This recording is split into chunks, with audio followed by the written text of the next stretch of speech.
All right, guys, bang, bang. I've got Rich here. He doesn't know I'm going to say this, but I think that you're probably recognized as the best TMT analyst on Wall Street. Is that? It's flattering. It's flattering, but is it true? Some people will say that. Some would say most hated, but it just depends on your perspective in life. All right, I just wanted to get that out of the way right out of the gate. I got a whole bunch of stuff I want to talk to you about. First of all, let's just talk about your background and how did we get to Lightshed? Because you spent the last, 9 years or so BTIG, but what did you do before that? I mean, I've really spent 24 years plus analyzing media stocks. I started at Goldman Sachs right out of college. Love the media space. I mean, Mike is in front of my mouth as I'm talking to you. I mean, I was running the college radio station up in Boston. At Brandeis, I was calling basketball games. I almost went to Newhouse to do sports broadcasting and ended up in finance because that was my other passion, was finance, and sort of have combined the two of media, sports, and finance all into one, which is, covering the broad media tech space. And started at Goldman, spent 8 years there, have been at a couple of other firms in between. But the idea has always been about covering media and tech companies. And so I've been covering names like Disney going back to 1995. And so it's been a long history of looking at the space and seeing the evolution. I like to say that, my first 2 months on the job at Goldman Sachs, Disney bought ABC. So just to kind of frame just how far back in history you go, and you look at the consolidation that's playing out now with Disney buying Fox and AT&T buying Time Warner. I remember when Time Warner bought Turner. So I used to carry Ted Turner's bags to conferences. And so, it's been a long evolution, but, the reality is I think it gives us really unique perspective on the space to look back over, a 24-year plus period and see how this industry has evolved, because there's been a lot of change. We're sitting here on a podcast, and you think like my first year at Goldman in 95, the only thing technologically going on in the media space was the creation of the DVD, and the predecessor to DirecTV was pushing satellite television at the time. And that was technology in 1995. And now we could spend hours talking about technology's impact on the media space and really how technology is sort of infused and really colliding with media. Yeah, and part of what I think people really enjoy about your analysis, both kind of what you guys do professionally, but also just on Twitter, is your understanding and kind of how you pay attention to both the public stocks and things you guys cover, but also your understanding of the private markets and a lot of what's going on there and those trends, et cetera. And you blend them together pretty nicely. Yeah, I mean, look, we met Evan Spiegel at Snapchat when it was 20 people, and we really try to understand where the world is going. And I think you can't do that in the media space broadly without really getting into the early stage startups that are playing out. And we've seen that time and time again of how all of this disruption has impacted. I mean, look at what Netflix, you think about Netflix, which was a DVD company when I first started looking at it. And now, you look at how every media company is evolving. You have to really spend a lot of time on the startup community to understand what's going to impact these big public companies, not just from what they're going to make acquisitions in, but just how it's going to impact their business. And I put everything everything we do focuses around the consumer. What is the consumer doing? How is consumer behavior changing?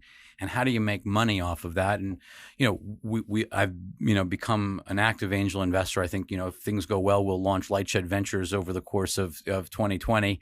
But we have a lot of ambitions to be a lot bigger than we are now.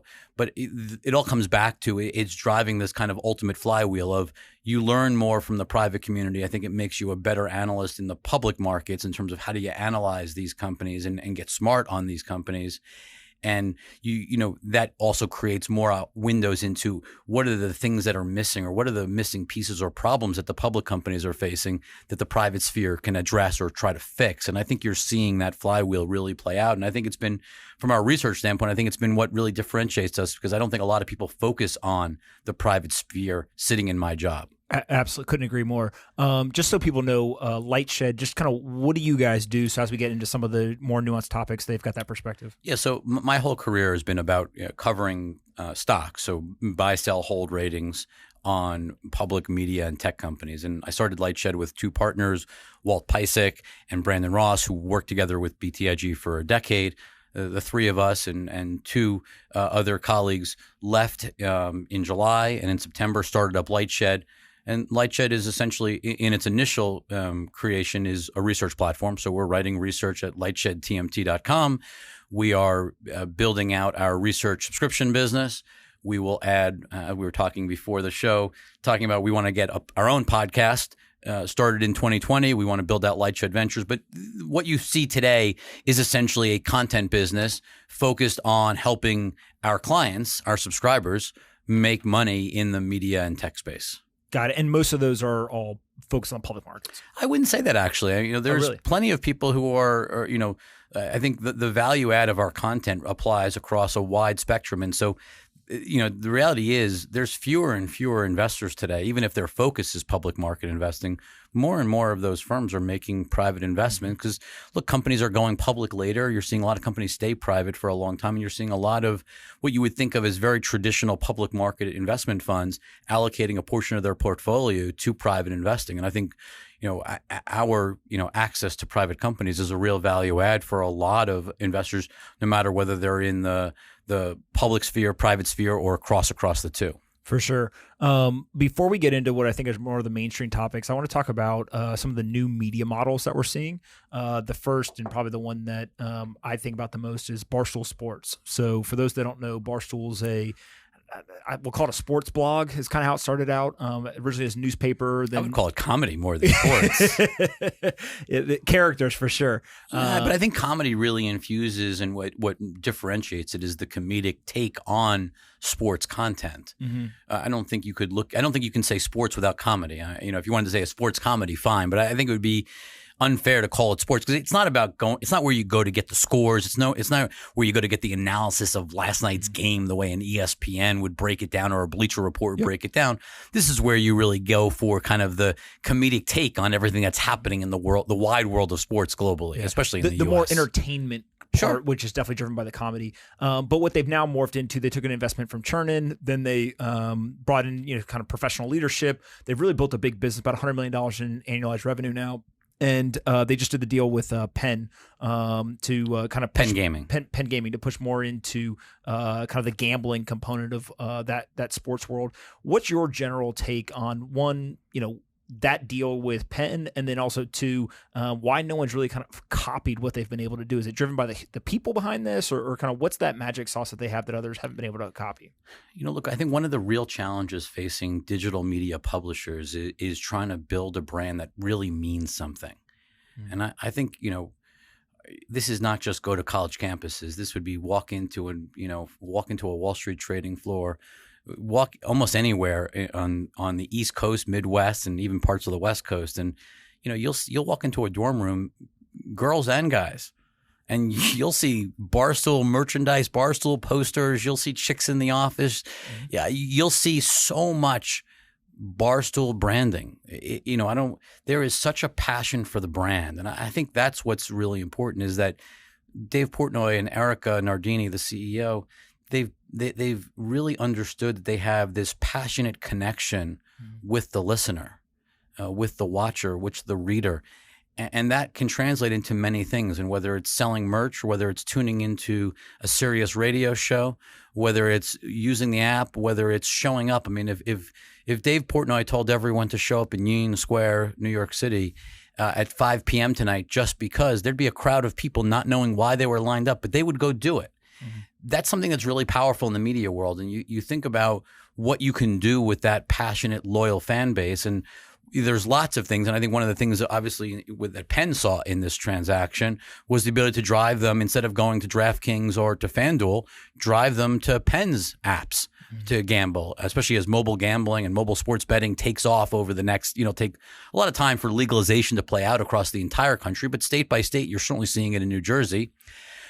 Obviously FanDuel and DraftKings have dominated this space. If you want to break in branding and being able to use a media business, a broad media business, to drive people from one to another. I mean, I think Portnoy is on record basically saying in many ways he helped build the FanDuels and DraftKings, directing people to go there.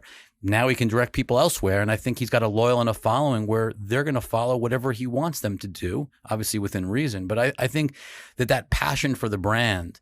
And I also think what's really interesting about Barstool is they've rethought the model. Most media businesses that you and I have grown up with tend to rely on advertising. Mm-hmm. And this is one, especially digital media businesses. And I'm thinking, if you think about historically, the Vices, the Refinery 29s, I mean, you go through the list, they traditionally rely on advertising. And I think more and more of them are now converting into studio businesses. But if you see Barstool, they really, from a very early on, it was commerce and transactional. From a merch standpoint, was a huge part of their business. And so really rethinking media models, I think, is why the Barstool case study is so important for every media company. Whether or not they like the content of Barstool is a whole nother thing. Yeah. Seeing how Barstool owns the customer, how they're able to use that or push that customer across their properties, leverage one podcast into another, leverage one event into another. People that actually, how many digital media brands do you actually want to wear the T-shirt? I mean, I think of wearing the T-shirt is a huge determination of success. Like if you want to wear a T-shirt of a digital media brand, that really means something. And I think there's very few where you'd actually want to wear that brand and people would go, oh my God, you're I'm a Stoolie too. Yeah. So I looked at the deck that Penn Gaming put out on the acquisition, and 31% and 32%, so about 63% of the total revenue of the business is in podcast advertising and merchandise. And to me, it was so backwards compared to every other media company in the world, right? They were quick to get on podcasts. They've got a number of the top 50 podcasts in the world. And then the merchandise component. And I don't think that a lot of the mainstream media, right, can do merchandise because their brand promise is very different, right? It goes back to this kind of fanaticism that people have with the Barstool brand. The New York Times can't be pushing merchandise onto subscribers because it's just, it would violate that brand promise. I mean, look, I think ESPN had an incredible sports brand that people probably would have worn when I was growing up. Mm-hmm. I mean, I don't think I think it's very different now. I think ESPN to most people now means a live sports event that they'd go to watch a live game on, a Saturday evening, a college football game or a college basketball game. I don't think they think of the brand in the same way that they used to. But I think a lot of media brands are like that. I mean, MTV doesn't mean what I think about what MTV meant to me growing up, and tuning in for the top 100 video countdown into TRL New Year's. TRL, right? I mean, TRL was or think about The Grind and South, Spring Break with MTV that my friend Andy Schoen helped build, and that's a brand that really meant something to an entire generation. Now I think Spotify is that type of brand, for if you're thinking about a media brand or music brand in 2020, Spotify has far more kind of that cool factor that you'd want to wear the Spotify t-shirt far more than the MTV t-shirt. And I just think it's like a lot of these digital or a lot of these legacy media brands have not kind of stayed up with what is quote unquote hip and cool for the consumer. Yeah, we'll get to music in a second, but yesterday I tweeted a photo. I was in a Starbucks and it had a we're hiring kind of chalkboard. They had all of their benefits outlaid, and one of them was you get a free online education from Arizona State University. You get 50% off the food. You get all these different things, and then one of it was a free Spotify Premium account. And I literally tweeted and I said, I don't know if the free education or the free Spotify account was more valuable, right? But depending on the demographic, Spotify actually may be the winner. Spotify has an incredible brand, and I think it's just it's hard to differentiate music services because they all have the same songs effectively. Mm-hmm. I mean, some have more than others, but effectively you have access to the world's music catalog, and so the underlying technology and the brand mean a lot. And I think that's what Daniel's been so smart to build, is he's built a brand that constantly iterates. And I think it's that constant iteration is something that a lot of the traditional media companies struggle with, is that they don't live in that cycle of constant iteration. And I think as they've tried to get into tech, it's been one of the real challenges they face, is that they don't live on an every week refreshment cycle for a new feature. They live in months, if not a year cycle for, planning things. And I think it hurts them as they try to break into tech. Yeah. So this is part of the Barstool magic sauce, right? Is this something can happen. They can turn around t-shirts and merchandise, et cetera, within an hour and literally get it out. People are buying it, et cetera. They also added a subscription component so people can actually buy in. One of the questions that I have is, you talk a lot about the Barstool brand, but one of the things that they've done that ESPN, I think, did early on, but kind of got away from, is Barstool has really kind of put these personalities on a pedestal, right? So whether it's Big Cat or PFT commentator, all these guys, et cetera. Can somebody else replicate Barstool's type of success with just the model and not have the personalities? Or do you think all of this kind of goes together hand in hand? Well, look, I think you're talking to a broader theme of like news as a category, right? Think of the innovation of Fox News. Fox News is not really about news. I mean, during its primary money earning period, which is prime time, it's not about news at all. It's all about talk. Yep. And it's because so much of the quote unquote news and information has been commoditized by the internet that where you really differentiate yourself is in conversations like we're having, the actual kind of personality driven side of the business. And I think that's what Barstool, obviously in a very different context than Fox News, but I think it's where, they've really seen as a huge opportunity and exploited it, is really defining the category of look, live sports is really expensive. And so getting in doing what ESPN does, where you're spending billions of dollars. I mean, ESPN spends $2 billion for 17 Monday Night Football games. That's a very expensive business that requires, tens of millions of people paying a lot of money in their cable bill every month. The Barstool model is obviously a very different cost model where you're able to do a tremendous amount with a relatively slim content budget. Well, during those live games, what are they doing? They're literally sitting in front of a phone basically propped up and they're filming themselves reacting to the game, right? Which is an amazing hack as to how you get around the licensing.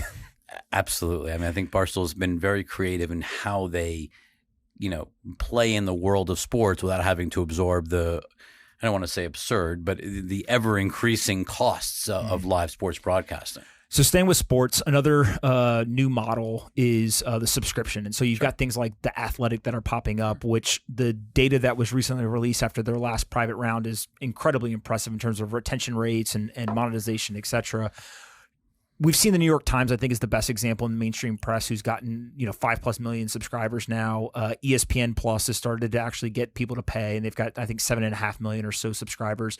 Is this where all of media goes, or is there still room for the non-subscription based business model? Yeah, look, let's for a second, let's just push ESPN Plus to the side, because I think it's a little bit of a unique case. I think if you look at the New York Times and The Athletic, they've both been great examples of, when you put up a paywall and you basically tell people they've got to pay for something, and you have content people want, people pay. Now, I mean, clearly the New York Times is benefiting from adjusting how easy. I mean, it used to be very easy to get content for free. Now they've made it harder and harder, and they keep restricting how much content is free before they force you to pay. So they've gotten technically smarter, understanding how to market, which people to go after. I mean, New York Times has really invested in the technology side of the publishing business, and so that they really understand how to social market on, digital marketing campaigns, how they figure out how the conversion looks like, what churn looks like. They've had to learn essentially this new business, but it really is underlaid by the idea that there is content that people will pay for. Maybe it's not as many people as we're reading for free online, but that there's a business of people that will absolutely pay for these things. And look, you've seen lots of examples of audiences that will pay for something. Look at a Crunchyroll that has several million subscribers for Japanese anime. The Athletic, when you take the best writers in sports out of the publications they're reading and say, this is the only place you can get those writers, and we're going to give you those writers access to all, and not just those writers, you're going to get access to the best sports writers from the key publications all across the country that have left their jobs to come here. There's a group of consumers that are tribal. I mean, sports is really tribal. And if you want to read the person you've grown up with reading for the last 10 years or 15 or 20, 30 years, you're going to subscribe to The Athletic. And the price point of, call it, $40 a year, I think is what. I think 60. Yeah, but I think there's lots of people on promotions and discounts. Sure. So probably the blend is probably in that, 35, 40 plus It's a Costco range. Membership, right? At Costco, I think $60 a year. This and is then with not all the expensive. promotions. This is not expensive. And I think look, it may not be the scale. I mean, you have to separate when you think about subscription businesses. Not everything is going to be Netflix with 160 million subscribers. Not everything is going to be, Amazon Prime with, their global subscriber base. You have to put kind of the lens of like, is this a good business? Can you create a successful business with a group of passionate, loyal subscribers? And I think the answer is absolutely yes. And I think that, I've been really impressed with the New York Times. I've been really impressed with The Athletic to date. I think what Alex has done, I mean, he's trying to prove people wrong day by day who never said this could be done. And, he's going into new businesses, putting podcasts behind the wall for subscribers and looking for ways of adding incremental value, expanding overseas. And now they have EPL content and going after the English Premier League diehard fans who are probably even more passionate than a lot of U.S. sport fans are about their sport. So I think he's been very smart in targeting the sports that have real tribal audiences and going after kind of the talent and locking up that key talent in an industry, called traditional publishing, newspaper publishing, that's in, secular decline. I mean, leave the Times aside, the rest of the entire industry is in deep trouble, and it's not getting better. ESPN Plus, I just wanted to come back to for a second. It's sort of in a different universe. ESPN Plus is sort of the long-term subscription life raft for ESPN. I don't think, most people, when you said the 7.5 million subscribers that ESPN Plus has, remember, most of those people were subscribing to a triple play bundle of Disney Plus and Hulu over the last quarter. Interesting. So before the triple play was announced, they only had 3.5 million subscribers. And then Conor McGregor, I think, brought another million or so during the UFC fight. Yeah. So the point is that, and that we don't know what the longevity of that last million is who came in for the McGregor fight. You can come on and off these, part of the problem with a lot of these subscription businesses is that it's really easy. It's the exact opposite of taking a day off from work and waiting for the charter service person to come into your house and disconnect your cable and then having to, install it again. And then sort of a painful, and just waiting on hold to make that happen, to get someone to come to your house or to go to your house is nearly impossible. So now you live in a world where in the time it takes me to say cancel, you could go on your phone and cancel one of these services. And so the churn dynamics are tremendously different in the direct-to-consumer world. And I think it's a real issue as all of these companies, everyone wants to be in the Netflix business. Everyone sees it and goes, oh my God, we should be doing that. It's hard to be in the direct-to-consumer business. And there's a reason why Netflix is creating as much content is that they need to keep you from leaving. Yeah. Because it's that easy to leave. And I think, publishing businesses in many ways are naturally built because there's constant content that's coming out. Look, Disney's got a great brand, and there's going to be a lot of people who just subscribe to Disney Plus because it ties to kids and people want to have that around as kind of a constant babysitter.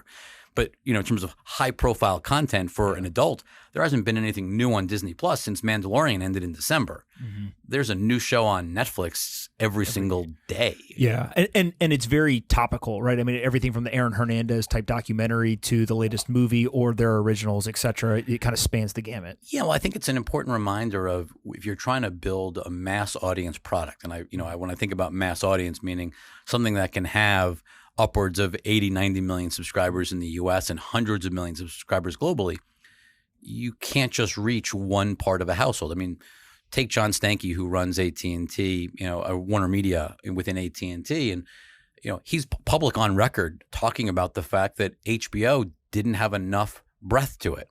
HBO was really great for someone like me. Like, I love the shows on HBO, but the reality is, in order to expand HBO, their problem was something like Game of Thrones ends and you churn off. You leave, yeah. Not me, but millions of people churn off when a big show ends because there isn't a show every single day. There isn't a show for your kids. There isn't a rom-com. There have to be titles for everyone in the household. And so you may not care about, To All the Boys I Love, number 2 or whatever the show is, but it's not for you. It's for someone else in your household. It's for your kids or whatever. And it's recognizing that in order to mitigate churn in the new world, you need to become important to everyone in the household all the time. Yeah. And this is actually what's so impressive about The Athletic. The numbers at the last private fundraising, Bedrock Capital that led the round, published a bunch of these numbers. And the churn after year one, so if you get through year one into year two, is actually staying above 90%. Or I'm sorry, the retention rate is staying above 90%. And so it's just because it's so easy, when you see people staying for multiple years in a row at these low price points, it goes back to this idea of like, who's winning? The people who are actually making things that people want. Look, subscription businesses are incredible. You look at the cable bundle was incredible for a long time, right? I mean, think about how easy it was. You showed up to work, and whether you were ESPN or Discovery or AMC or A&E or Lifetime or MTV or Nickelodeon, it didn't matter, honestly. If nobody watched your channel the night before, money just rained down every single day. I mean, think about it. At the peak, 100 million people were paying over $8 a month for ESPN, and the viewership on a nightly basis was a fraction of that. And there was more than probably half the base never even touched ESPN over the course of a year. Yeah. And yet you were paying a lot of money for it. And so the challenge that the traditional media, the legacy media world faces is that there'll never be a model as good as TV's legacy business model. I mean, you're never nobody, I always think about from a standpoint of Netflix, how many Netflix subscribers are there that don't want it? Like that literally pay for Netflix and don't want it. Numbers got to be very small. Where there's lots of people who pay for a cable bundle and there's lots of channels that they have no interest in, including the really expensive ones. I mean, when you realize that something like MSG Networks that my colleague, partner Brandon Ross covers, like you're paying $8 a month for that. Yes Network, you're probably paying $6 to $6.50 a month for. Most regional sports networks, you're paying $4 to $4.50 for, whether you watch them or not. And so there's a lot of very expensive content that you're being forced to pay for because of the way the bundle was built and because these big media companies own so many channels and they don't want to let you choose FX without Disney. They don't want you to choose MTV without Nickelodeon. And so they kind of force the bundling together. And I think the reality is what's happening now is the consumer is saying enough is enough. All the best content or all the most ambitious content is going direct to consumer. And consumers are just finding new outlets for entertainment. And I think it's not just things like Netflix and video, it's also The Athletic. Like you're reallocating your entertainment budget to a wider array of options than you've ever had.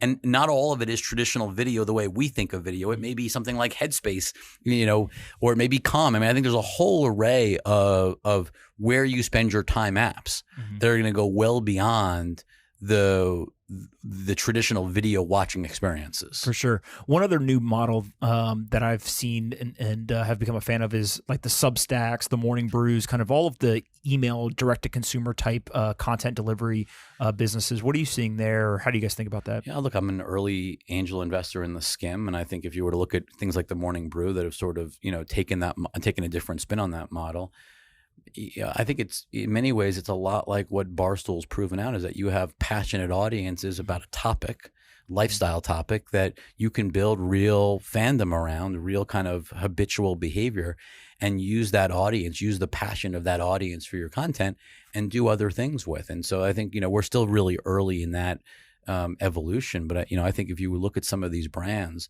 that are trying to replicate that level of passion, and use it to monetize across a number of different ways, whether it's affiliate marketing, whether it's sponsorship. There's, look, the challenge that brands face, this is a really serious problem, not just in the US, but globally, is as linear TV viewership disappears. Disappears is a harsh word, shrinks dramatically, right? There's 120 million households with televisions in the US, 40 of them don't have cable television. So there's 40 million homes that you can't reach on ESPN or MTV or A&E anymore. You literally cannot reach those homes. They don't subscribe. And so the challenge as this number keeps shrinking, and even the people that still have it, they're watching less and less. Yep. So the challenge for a marketer is how do you reach consumers in 2020 and beyond? Forget about where we are today, but what about in 5 years? When that 80 becomes 60 or that 80 becomes 50, how do you reach consumers? And so I think all of these brands are trying to figure out, yes, you can spend on Facebook, you can spend on Google, you can spend on Twitter, you can spend on Snapchat, but everyone's trying to figure out how do you create a real meaningful relationship with a consumer? And I think some of these passionate audiences, you mentioned The Athletic, you mentioned Barstool, you mentioned, I mentioned the Skim, Morning Brew. All of these are trying to go after passionate audiences and trying to figure out a way to connect brands, advertisers, in many ways with consumers and take advantage of that. Some of them are ad-free like The Athletic. We'll see whether ultimately there's opportunities for brands to play a role. But I think, some of them are going to shift into, obviously Barstool's done a great job of, leveraging advertising on the podcast side and then turning it into merchandise sales.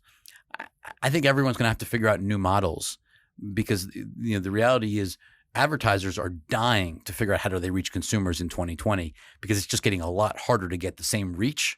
They're paying a lot more. Every year they pay more for less and less reach. And so the question is, how do you make up that gap? And I don't have any crystal ball. You bring a CMO onto this podcast. This is a real fundamental challenge that all of these brands are facing. No one has the crystal ball right now of how to execute on that. Yeah. And one of the things to me, when we were at Facebook and thinking about ad placements and kind of targeting and all these things is most people actually are okay with ads if they're good ads. They're things that they want to see, they discover things, all this kind of stuff. But one of the hard parts about television, for example, is it's really hard to do kind of the micro-targeting that a Facebook allows you to do, right? And so one of the things I've seen on the email side, have you seen this new one called Girls Night In? I don't know if you've seen this yet. I have not. So my fiance started telling me about it, and basically it's a woman who created an email. She sends it, and it's kind of around the like self-care, right? So if you're a woman, you want to stay and you want to do your facials, paint your nails, all this kind of stuff. But it's perfectly built to suggest products and brands to people who are specifically interested in this. Sure. And so you see the media. You look at like what Michelle Phan built up on YouTube with her passionate fan base, and then built Ipsy around it. And look, the reality is everyone is trying. I go back to where do we center our research? It's all around the consumer. Mm-hmm. It's a war for time and attention, right? Mm-hmm. I mean, there's a fixed number of hours and minutes. And yes, you can multitask and you can be listening to this podcast while you're sending a message or snapping a friend or whatever. But the reality is it's a war for time and attention. And everyone is trying to capture in their ecosystem, whether it's Google, whether it's Facebook. The challenge that the media world uses is that the vast majority of the traditional media world, what I call the legacy media companies, and we're talking in this case, whether we're talking Viacom, whether we're talking Fox, whether we're talking, go through the list of, even HBO and for the vast majority of its subscribers, and even Disney for most of its relationships, they don't know who you are. They don't know who I am, right? I mean, they don't have a direct relationship with us. They live in a world where they get Nielsen ratings and the data, ABC puts a show up and they get a Nielsen report the next day and it's extrapolated from 40,000 homes of what we think people did the night before. Mm-hmm. Whereas Facebook knows exactly what I do. They know exactly what I'm interested in. Mm-hmm. And when Instagram serves me an ad like they did last week for Core Power Yoga opening up on the Upper East Side, 2 blocks from where I live, with a free first week, it's an incredibly, not only interested in fitness and not only do I am a Peloton user and I go to SoulCycle and I go to Rumble and it's an incredibly well-targeted ad, whether or not I end up actually going, the fact of just how good that targeting is versus compare going home tonight, turning on ABC and you're going to see the same ads that I see, not to mention every single other person in New York State. And other than the few local ads that are inserted, everyone in the entire country is seeing the same ads. Doesn't matter whether you have interest in those products or not. And so TV in many ways is the exact opposite of the Facebooks. And I think the beauty of what Facebook's shown, especially with Instagram, is Sheryl and the team have really built essentially the holy grail of advertising, right? Where they've actually tied together advertising and commerce. Like you actually want to buy the products on Instagram. It reminds me in many ways of the ads in InStyle that my wife would flip through and go, oh, I want to buy that. The ads are content. I think the ads on Facebook are content. And what the beauty of that is you can have an infinite ad load because you don't mind the ads. You actually like the ads. You actually want ads on Facebook. Yeah, you engage with them. Right. Whereas, what was the last time you saw an ad on TV that goes, oh, that was so awesome. I wish I could share that with a friend. I mean, yes, it happens. If I think about the Beats ad that ran before the World Cup, there are certain ads that you go, that was awesome. But it's very few and far between. Absolutely. When we leave the ad world and we get into the kind of streaming wars that are going on, I had to make a list so I don't forget anybody. I hate that term, by the way. Okay, why? Well, I just hate the idea that it's a streaming war between each other when I think the reality is that what's actually happening is consumers are leaving traditional linear TV and they're embracing a wide array of streaming services. I don't think Netflix's gains are Disney's losses and vice versa. It's not a winner-take-all type market. It's because you have essentially consumers were spending 5 hours a day. Go back a few years. People were spending 5 hours a day watching linear TV. When you shift that, and a household was spending upwards of $100 a month. And not to mention they were buying DVDs. They were, there were lots of other incremental spending on top of that. The Blu-rays. Blockbuster. For sure. They were buying downloads on iTunes and on Amazon and all of that. And they were going to Red Boxes and Walmarts and renting movies. And now entertainment dollars are shifting to an array of streaming services, whether it's Netflix or Disney Plus or Hulu or Prime Video. And some of them don't even have incremental costs, right? I mean, you are a T-Mobile subscriber and, the team over there gives you Netflix for free. You sign up for Verizon Unlimited plan and you're getting Disney Plus at least for year one for free. And so this idea that one's gain is another's loss is just a fallacy. I mean, consumers are going to have lots of these services. There may be 3 or 4 that are essentially core services, but consumers are going to have lots of these, and it's so easy to go in and out of them. I think it's much less of a war against each other and much more of a war of, wait, why are you subscribing to television bundle? Like, why are you spending $80 on a video service that you really don't use except for live sports? And, an antenna for most of your listeners does a pretty good job of getting them football, live football. For the ones that are diehard NBA fans or diehard MLB fans, yeah, they're probably going to have to subscribe to a YouTube TV or a Hulu. Hulu has live sports. No, and you watch that Super Bowl spot and it's like, okay, the reality is those are great services, right? Think about it from the consumer standpoint. If you're just a fan of the NFL, you can sign up for Hulu Live or YouTube TV. You can sign up from August until February and then cancel. You don't need to be a subscriber for the full year. Whereas no one ever called up Comcast and canceled halfway through the year.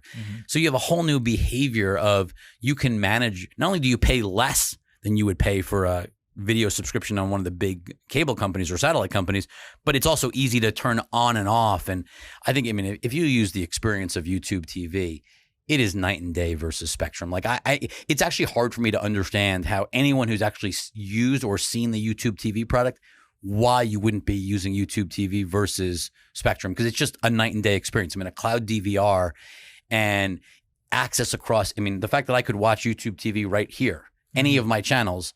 And the same thing if I'm in Los Angeles versus my Spectrum, which is essentially tied to my house and is clunky even in my house. It's amazing these things are still relatively small. Roughly call it 9 million of the 80 million homes with multi-channel television are taking one of these kind of over-the-top streaming bundlers of channels, which is still, look, it's big from zero. But it still seems small when you look at just how much better the experience is. For sure. How do you think about when I think streaming coming from somebody who doesn't spend all day thinking about it? I go right to like Amazon Netflix, Hulu, etc. It's like Kleenex, which right? Like there's certain brands that matter most. Yeah, and just that's streaming to me. But then when you really dig into it, there's Apple, there's Amazon, there's others that are there playing. Like, what's your kind of view of the landscape when it comes to streaming, specifically around video outside of live sports? So don't forget about the live sports for a second. Just when you look at, who's creating content, what are the platforms, what's each one's angle, and how does that landscape kind of play out over time? Netflix, obviously, it's all they have, right? Their entire business is they need you to subscribe to Netflix for the video content, the bundle of video content that they're aggregating for you. Increasingly their own content, but it's probably 50-50 theirs versus third party. And it's moving more and more towards their own content over time. Which is a great model because they have the data. They know what you want to see. If you click on a rom-com, you're going to get a lot more rom-com. If you click on an international, if you click on Roma, you're going to get a lot of international content.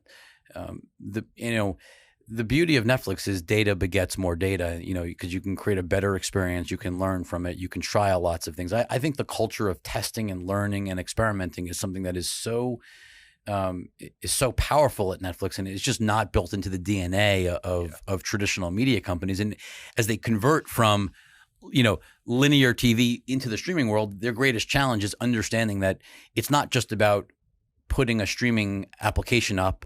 It's about learning and leveraging the data and evolving the model and seeing what people do and being willing to cancel shows because the price value doesn't make sense relative to the number of, you actually know how many people are watching. Like, theoretically, they know exactly how many people watched each episode, where they tuned out, where the problems were. That data is really powerful and is something that, no one's ever had access to 160 million subscribers, households, not just people, but 160 million households. Figure 3 people per household, maybe even more with password sharing. There's a tremendous amount of data that's being aggregated. But again, it's not just having the data, you have to use it, right? Like capturing data is one thing, understanding how to use it. And I think that's the beauty of what Netflix has been successful at is using the data to inform decision-making.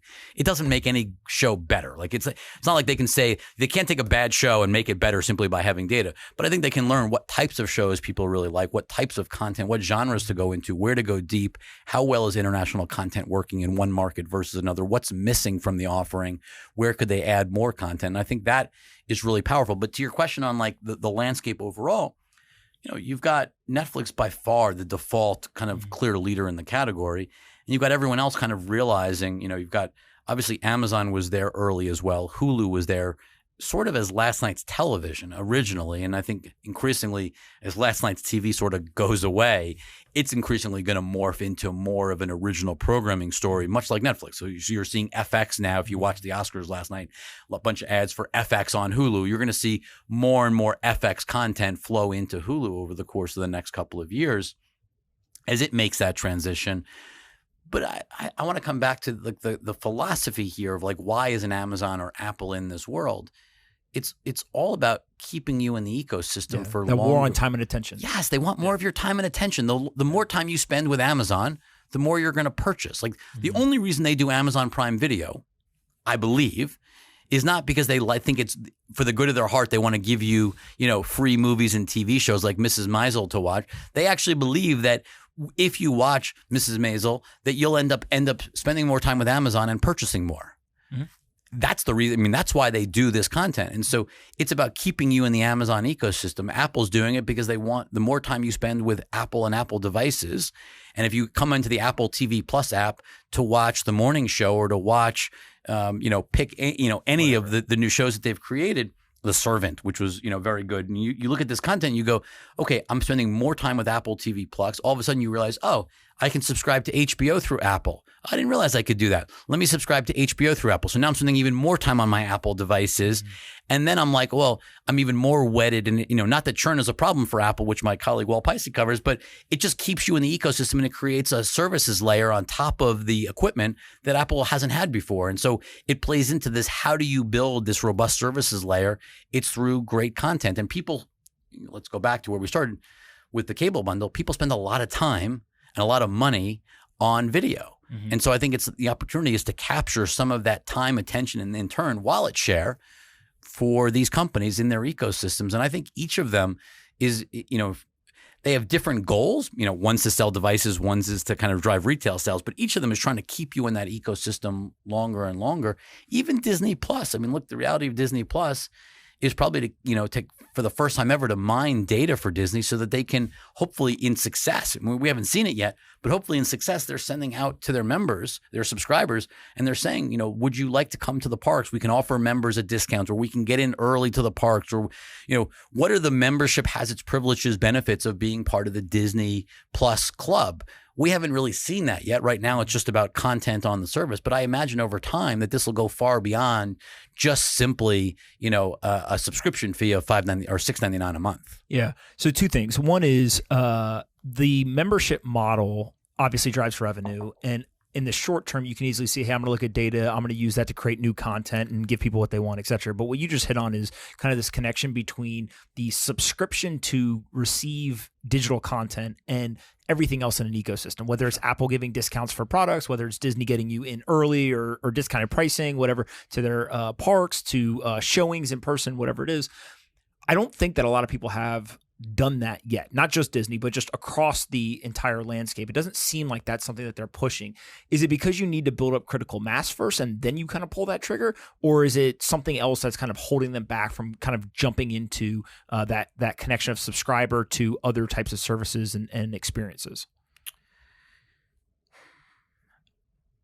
It's a really good question. I mean, if I think kind of holistically about the question you're asking, I mean, certainly a company like Disney has been the best at making use of it, right? I mean, you create movies and then you build theme park rides around them. So, and then sell stuffed animals and clothes. Princess and dresses for Halloween, right? And so there's no doubt that when you build brands or you build IP, that there's lots of ways to monetize them. I mean, when Stranger Things came out, there were lots of people buying Christmas, Stranger Things, sweaters and Christmas lights, and there is no doubt that there are ways to extend successful brands. Just as we were talking about when you were in the Barstool conversation, everybody's trying to create IP that can be leveraged above and beyond the core business. This is not just about the video subscription business. It's about understanding the customer. Look, for a company like Amazon, it may be enough to just know that, this is one more reason you don't leave the Prime ecosystem, which has a lot of value to Amazon in terms of purchase behavior. But they're also probably learning a lot. I mean, we haven't gotten to music yet, but when you think about, what you listen to in music, what you watch on video, probably says a lot about who you are and what types of products you're interested in. I think you can learn a lot about people from their media life. Mm-hmm. And so that, that information, that data can be very powerful when harnessed properly. A friend of mine recently brought up, he said to me, you want to know how valuable Netflix is? And I said, how? And he goes, what's it cost per month? And I said, $9.99. That's what I signed up at. Right? No, they've had like 2 price increases. I don't even remember that they moved it, right? $12.99. Yeah, so $12.99 now, right? And he basically was like, that's how you know a product has really served its purpose for somebody is they remember the price that they probably paid initially, but if that price is moved up, you don't see kind of a higher degree of churn. You don't see the elasticity, et cetera. Yeah, look, Netflix grew slower this year. Mm-hmm. And they cited the price increase actually as the key driver of why they grew slower. Grew slower, but not increase in churn. Definitely an increase in churn. Okay, there was an increase. There was an increase in churn, mm-hmm. but they didn't lose subs. Mm-hmm. How many businesses can raise price by 20% and still grow subscribers? Yes, churn picked up, and so they had to have more gross ads to mitigate the churn. Mm-hmm. But they actually, with a 20% price increase, Disney Plus and Apple TV Plus launching. And remember, Disney added 26 million, probably 22 or 23 million of them in the U.S. alone in the fourth quarter. And Netflix still added 400,000 subscribers at that 20% higher price than it was a year before. And so, this is all about becoming so important in your daily life that you can't imagine disconnecting. Again, the beauty of Netflix, right, is it's easy to cancel. Mm-hmm. There's no contracts. Yep. You're not locked in. If you want to cancel Netflix while we're talking on the laptop that's sitting in front of you, it's really easy to do. Yep. So you have to believe that the beauty of Netflix is the price value is so good. $12.99 is nowhere near the right price. Just think about what they're doing now. Whether or not you watched the Oscars last night, multiple Netflix movies were nominated. Some of them won. But remember, what does a movie cost you? You go to the movie theaters in Manhattan. A movie costs, what, at a minimum, $13 or $14? Oh, it's more than that, yeah. Most movies you're paying $16, $17. Yep. 3D, you're spending over $20. Netflix is, and again, the movie ticket average, just to level set the whole country listening to your podcast, movie ticket price on average is $10 per person. Okay. Across the whole country, matinees included and all of that, kids, etc. But still, $10 per person for a movie, before popcorn, before babysitting, before gas to get there, whatever. pick your whatever it is. $10 a person. Here we're talking about $12.99 for the entire month for your whole household for unlimited. There's a movie a week on Netflix, let alone a big movie probably every month. Lots more to come. They're just getting started in their movie, let alone all of the TV series. So yeah, they're losing friends, but there's like so much stuff that try to go somewhere right now without someone talking to you, especially someone a little bit younger than the two of us.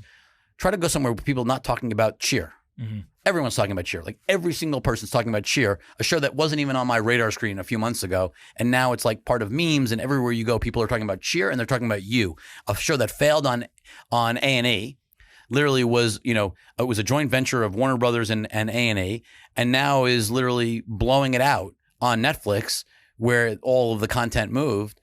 And I think it just shows you consumers want to watch in this new model. Mm-hmm. And, enabling people to binge has been transformative to how people watch television. And, I think a lot of the legacy industry is still trying to force you to watch week to week, even as they do streaming. Yeah. People want to binge, and people want to be it's not even so much they want to binge. People want to be in control of their viewing experience. And I think that's really the opportunity. But I think you go back to this, when you love something so much and the price value seems so compelling, even when the price goes up, you don't leave. Yeah. How does that look through that perspective for Disney Plus, right? So they came out with a much lower price point. They got a ton of subs right out of the gate. I think some people were surprised by how low the price point was. Like, how do you think about that? $6.99 is an absurd price point for the product.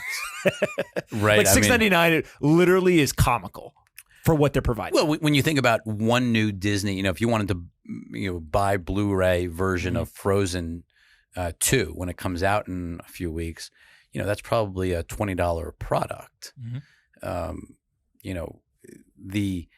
When that movie hit streaming, it would go onto Netflix, which again costs far more than $6.99. And so to put all of their kind of streaming movies and all of the catalog, Disney Channel and all of that content for only $6.99 was an amazing price value. The price point was certainly lower than we and probably a little bit lower than we thought. I think definitely lower than Wall Street thought overall. The flip side is they didn't have a lot of content, right? In terms of fresh content. And so it's a very library heavy service. The good news is kids like watching lots of library. They don't mind watching the same Mickey Mouse Clubhouse show over and over again. They don't mind watching, Frozen 1. You probably could show to some, 5 and 6, 7-year-old girls, or boys and girls, like they could watch that over and over and over and over again. They know the songs. I have 3 daughters, so I just think of I think of my youngest and how much she watched Frozen, the original, back in the day. At that point, a digital version or probably a Blu-ray version, but like the amount of rewatching enabled Disney to have a lot more value add to the consumer on day one. Now, the question I think really becomes, how long does that, how long before, because not everybody obviously is a family. When you have 26 million subscribers that quickly, and now I think 28.6 if you include what they did in January. The question is it is really easy to churn. And, Mandalorian ended in December. Do all 28.6 million stick around until Mandalorian comes back or until there's a Marvel series in August? It's going to be really interesting to see. The price point may be low enough where churn. So I think that speaks to why is the price point so low. It was to mitigate churn as much as possible until they could build up enough original programming. And they'll never be Netflix. So I'm not sure the price point will ever be, $15 or $16. But I think it was recognition that there wasn't a lot of kind of adult skewing fresh content and that they were really relying on kind of the library, at least for the first 12 to 18 months, to carry them. Yeah. I don't have kids, but is this a no-brainer have to have for parents, Disney Plus? I think if you have kids under the age of 10, this is a very high price value. Yeah. If you were in the mode of having to buy one of these things, I don't even mean to buy it on DVD or Blu-ray, but if you had to buy one of these titles, Disney generates roughly $2 billion backward looking on home entertainment. So that's the purchase either digitally or physically of movies and television shows. If you were spending, to buy even just one of these titles, getting Disney Plus, the annual plan is, call it $69.99. The price value is pretty compelling, instead of what you were doing before. If your kids aren't into Disney princesses or Lucasfilms or Marvel, no, I mean, there's not enough original programming above and beyond. And maybe you're a Nat Geo fan or, look, I'm sure there's some people who bought it just because it has the entire Simpsons catalog available at a click of a button. Look, the number 2 show on Disney Plus right now has been Simpsons. That's crazy. Now, there's a lot of episodes. Yeah, that's true. But it's sort of ironic that the number 1 thing on Disney Plus isn't even a Disney title. I mean, they bought Fox to get the Simpsons, but I think it just shows you of, this is a very library heavy offering, at least initially. I think they've got, we always thought that they had 20 to 30 million homes in the U.S. was their addressable market. They got there just 4 months. Shocking how fast they got there. Yeah. I think the question now is if you want to move the price point up or you want to have a far bigger addressable market, do you have to diversify the content? I don't think they're going to go there. Or the other big lever that Disney has ultimately at its disposal is, look, there's no reason why a movie comes out in the movie theaters today and it doesn't show up on Disney Plus for 6 to 7 months. That legacy windowing of the movie business doesn't make sense to a consumer in 2020. And so I think the ultimate tool, and I don't think Disney's going to talk about it anytime soon. I don't think they're going to do it, but the ultimate weapon in their arsenal is to shrink windows. And I think it's, ultimately very consumer friendly because remember, you go to the movie theaters, they don't know who you are either. Like they don't know that you went to see Avengers. They don't know that you went to see Rise of Skywalker. They don't know that, they don't know that you tuned out or, I would assume most people don't walk out halfway through the movie. You might have really been disappointed in it. But imagine you were a subscriber to Disney Plus and that movie was available 2 weeks after it came out. And after the first half of the movie, you actually just stopped watching. That would be incredibly data informative to Disney.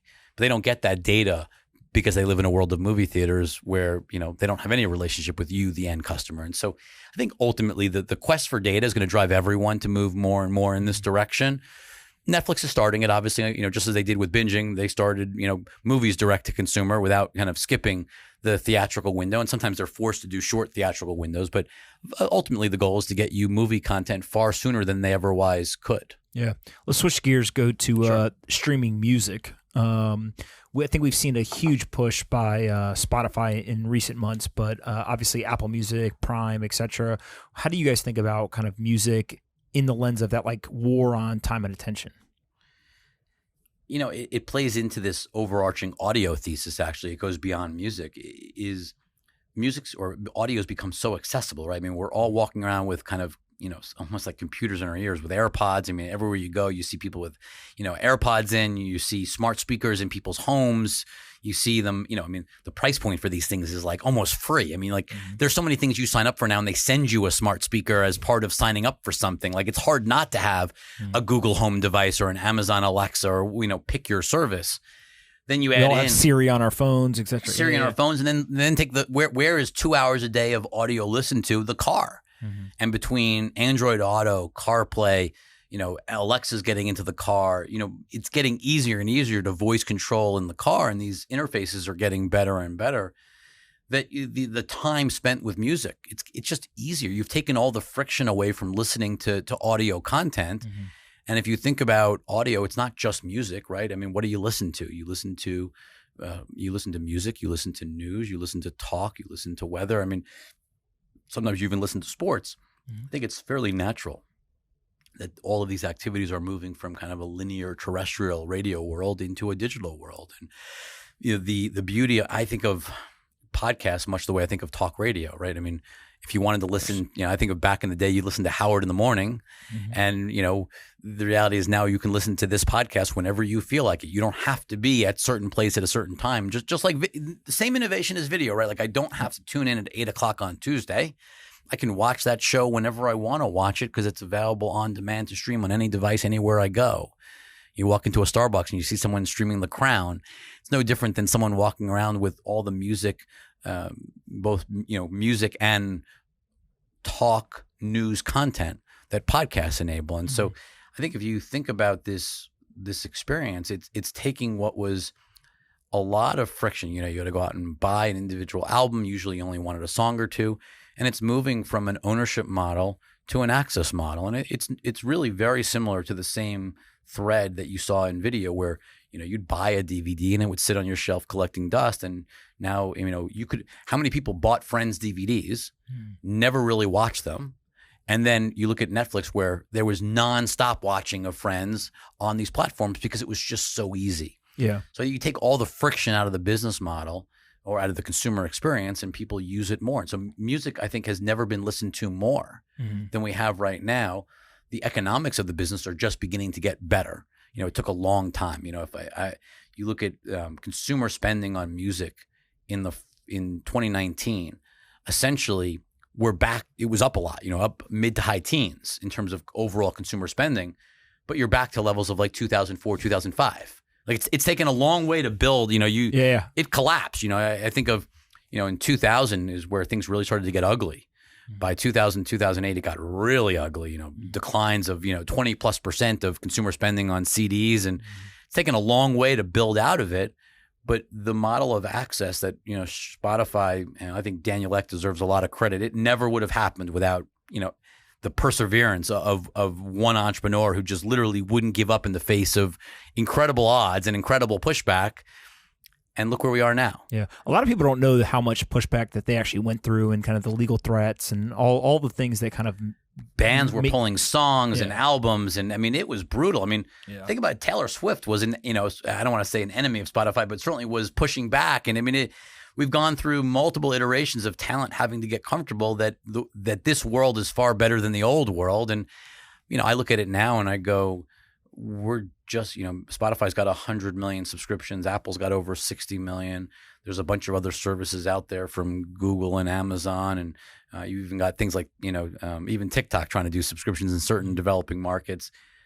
Music's going to have hundreds and hundreds of millions of paying subscribers all over the world. And obviously price points are still really low, but there's a tremendous opportunity because you're spending, you know, people are spending so much time on these streaming services. And I think going back to your point you made before about Netflix, as you spend more with these services, as you know, as it's not just about music, as it's podcasting, as it takes on more of your day, your pushback on pricing disappears. Yeah. And we haven't seen, Spotify's raised price in one market so far. They tried it in Scandinavia. It went very well. They haven't done it yet. But at some point, Spotify is going to raise price. Of course. In major markets. And especially family plan subscribers, people who are spending $15 a month. I mean, I have 5 people on my family plan in my household. And I mean, there's no chance whether they were charging 15 or 17 wouldn't matter. That's a very sticky customer because they love it. And I think the brand really matters. I think Spotify's done a great job of building out what it means to be a subscriber to that brand. And everyone else is playing catch up. Yeah. Everyone wants to be in that pole position. What's interesting is there's been a couple of attempts. You mentioned Taylor Swift, Jay-Z with Tidal. I think Drake at one point was very kind of, hey, my content's going to be available one place and not another. I think Kanye's done that, etc. Every single one of them has caved at some point, right? Because ultimately what ends up happening is the artist seems to realize having my content in as many places as possible is actually better for me than me trying to play. But that's a function of the music model, right? So in video, you don't go touring, right? Like the ultimate goal of a Brad Pitt is not to go on a tour, right? Like, I mean, he may write a book and go on tour, but like, it's not about touring, right? Like the ultimate. They're usually trying to get out of, or get away from people, right? Right. So, but my point is, like, I don't mean to make it funny, but like, the goal of the movie business or the TV business is to make money in that business to get the next product, right? So the exclusivity, I mean, you're used to things being, Game of Thrones was exclusive to HBO and we're kind of used to that. In the music world, you essentially wanted to be on every radio station. You wanted to be on, you wanted to be at every retail store for some people to buy your cassette, then CD. Now the idea of like, you want to be everywhere and as visible as possible because ultimately you want to go on tour and that's where you make the real money, right? Like where you keep 95% plus of the ticket sales. If you're, a Taylor Swift might make 99% of ticket sales when she goes on tour. That's the incredible, you want to be in that Live Nation ecosystem, touring all of those venues all over the world. That's where the real artist money is. And so from that standpoint, limiting yourself to one service or another doesn't make a lot of sense. If your goal is reach, it doesn't make sense to be on one service. I think it's in many ways, it's why the NFL, if you go back, the NFL has sort of shied away from making any of its content exclusive to the streaming world and has really pushed, not even for the cable, they've wanted to really basically be on broadcast TV because they want reach, right? It's all about reach. And I think if you're an artist, you really live in the world of reach.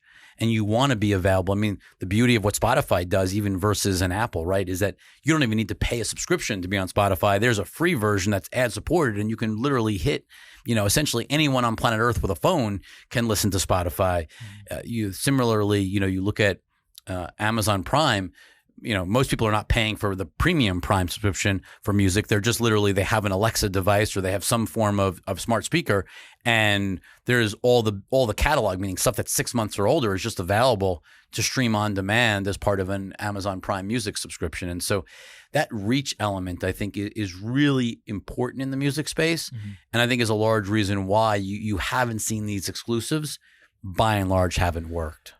What's the ad models look like in terms of like dollars compared to the subscription? So for Spotify and Amazon, et cetera, is the ad component of their revenue material or not really? It's starting to be.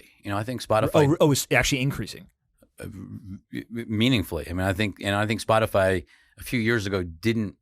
I think advertising, first of all, the labels wanted to kill it. Yeah, of course. Right. So they wanted to go, hey, look at the Apple model. Can't you be more like Apple? Why are we having a free product that you don't have to subscribe to?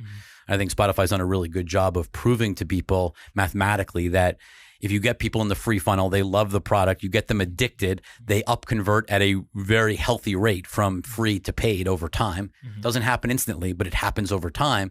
Spotify's proved that out, and you don't hear labels, or I don't hear labels the way I did a few years ago, trying to kill Spotify free. If anything, I hear the reverse of, wouldn't it be great if Apple had a free funnel to drive even more people into the Apple Music paid product? Now, Apple doesn't do ads. They're not really big on data usage, and so I don't think it's ever going to happen. But I think it's interesting that the music industry's sort of gone full circle of, we hate the ad-based product, and now that's a great driver of the paid conversion. And so I think Spotify's really taking the ad-driven product far more seriously now than they did a few years ago. A lot of, they iterated it a lot in 2018, started to bear some fruit in 2019. And you're starting to really see them talk about how much momentum you're seeing, for a company of Spotify's age, for monthly users to literally be re-accelerating shows you something's working, right? Like that free funnel is really starting to take off, and they're adding more paid users than they did the year before. So sort of that kind of flywheel is really kicking in. And I think the labels get it. And I think the labels, obviously, they're seeing their valuations go up. I mean, Universal sold a 10% stake at an incredible valuation to Tencent. Now, which was, Vivendi sold a 10% stake in Universal Music. Now Warner Music's trying to go public. I mean, music is hot again. And it's been a long time since music was hot. And I think that's really interesting in terms of, the idea of shifting proof of, as you shift from an ownership to an access model, you can actually make a lot more money. All right, we got to talk about Warner Music because I didn't realize this, but when they announced recently that they were going to try to go public, it was brought private for about $3.3 billion within the last decade, and now the latest private valuation was $33 billion, so 10x in terms of multiple appreciation. Who knows what they'll end up going public at? But is this a? I'm not going to speculate. Okay, is this a? Warner is hot and Warner has a great business and therefore this is a good time for Warner to go public? Or is this more of a function of frothy public markets? This is a great time if you're a private company to go public if you've got a good enough business that the public markets want. You have north of 200 million people subscribing at some price point to music. If we posit believe that people are going to spend more, which I think both of us do, that we're spending enough time on these things, maybe not all of them, but the good ones you're going to spend more money on per month. And then the question is just how big is the TAM, the total addressable market? How many people worldwide could be spenders of music? I think that number is still, if we're somewhere probably between 200 and 250 million households paying now, could that number be double or triple the universe that's currently paying? When you look globally, how early Spotify and Apple and Amazon are, and so many and Google Music, YouTube Music, I think there's a long way to go. And so, I see why people are excited. There is a real opportunity to, first of all, leverage the data in a very different way. So you actually know. I mean, the other thing to remember is when these companies, to your point on going private, these companies were quote unquote fat, right? Like they were cost fat. So now because of the change in the business, they've been forced to get skinnier. So they've fired a lot of people, just to put it in plain English. They've fired a lot of people. They've become much leaner organizations than they were a decade ago. And the revenue is starting to explode. And subscriptions are subscriptions are a very good, predictable business. And I think it's one that investors, if I look at the long history of the cable industry, people, and even how people think about Netflix, people love investing in subscription economics, and music's essentially being driven by subscription economics. And so I think it makes that content increasingly valuable. And, in a media space where a lot of the media ecosystem is sort of collapsing, so much of the ecosystem is built around the cable bundle and cable networks and publishing. And you look so many problems. Here's a bright spot because music's already gotten killed. They're on the comeback trail. Video, we were talking about videos going from 100 million people who were subscribing to cable television in the US. We're down to 80. Remember, the last time we were at 80 was 2000. So, we're retrenching back. Now we're going to go towards 60 million, 50 million.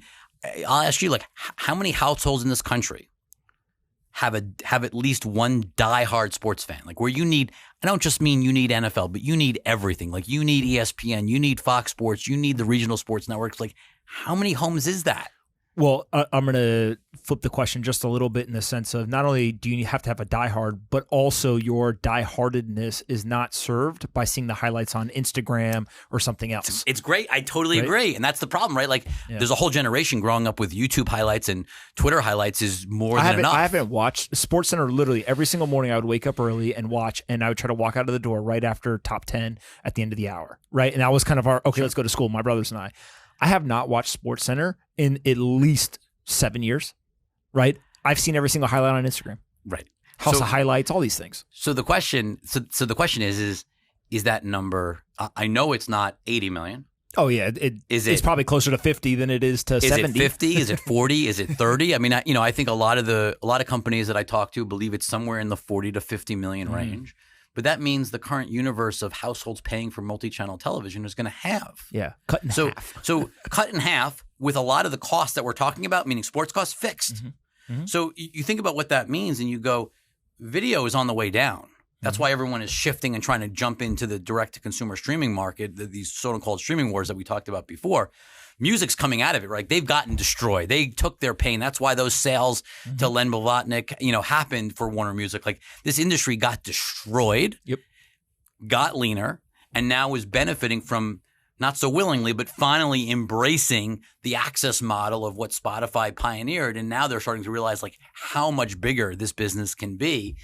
And, you look at something like, take TikTok, right? I mean, look at the amazing use case for music. And so, TikTok and Facebook and Snapchat, all of these companies are starting to pay for music, right? Because all of their products, they're not music streaming services, but they all need music to function. And so as music becomes more embedded in, in other applications, it creates new revenue opportunities that didn't exist before for the music industry. So there's just more and more ways to make money than ever before. I mean, who would have thought that, artists like Lizzo, blow up on TikTok, and, it's sort of just amazing what's happening in the ecosystem. And, in terms of, where there is so much creativity. And I think that's what makes music exciting right now. Yeah. Tangentially related to that is a podcast, which still plays into this whole like what we're doing right now. Yeah. But well, here's part of it, right? So it's a mix between kind of the trends in music, but also kind of that talk radio being replaced by more of on demand, put the listener in control. All of those elements are there.